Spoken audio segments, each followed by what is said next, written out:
আসাম প্রদেশ যুব কংগ্রেস সভাপতি জুবায়ের এনামের নির্দেশে করিমগঞ্জ জেলায় বন্যার্তদের পাশে দাঁড়ালো করিমগঞ্জ জেলা যুব কংগ্রেস।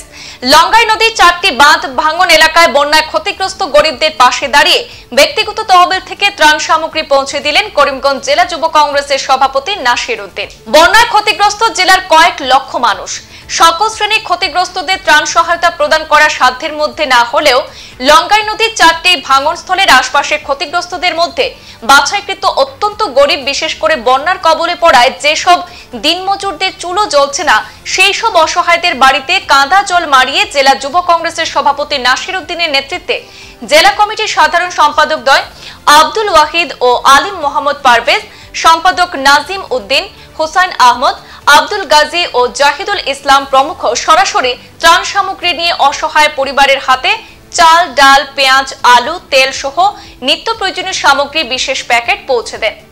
গতকাল এবং আজ করিমগঞ্জ জেলার লঙ্গাই নদীর 4টি ভাঙন এলাকায় যুব কংগ্রেস ত্রাণ বন্টন করার পর সংবাদ মাধ্যমে জেলা সভাপতি নাসির উদ্দিন দাবি করেন, প্রদেশ যুব কংগ্রেস সভাপতির নির্দেশে জরুরিকালীন জেলা কমিটি বন্যার্তদের পাশে দাঁড়িয়েছে।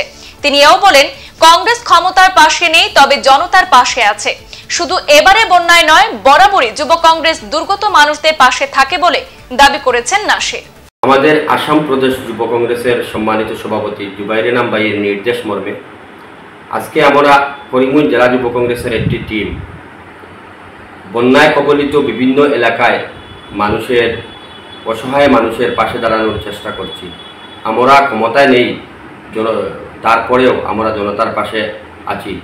আজকে করিমগঞ্জ জেলার যে কয়েকটি এলাকায় ইএনডির বাঁধ ভেঙেছে, সেই কয়েকটি এলাকার অসহায় নিহাত গরিব মানুষের পাশে দাঁড়ানোর চেষ্টা করছি। ওনাদেরকে আমরা ত্রাণ দিচ্ছি, আমাদের সাধ্য অনুযায়ী সবাইকে দিতে পারছি না, তারপরেও আমরা ক্ষমতায় নেই, তারপরে আমরা জনসাধারণের পাশে দাঁড়াচ্ছি।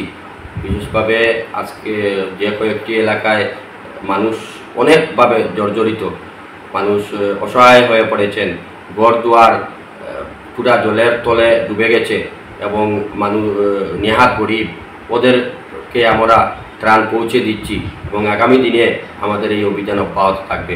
ধন্যবাদ সবাইকে। সংবাদ এই পর্যন্তই। পরবর্তী অন্যান্য আপডেট পেতে সাথে থাকুন। ধন্যবাদ।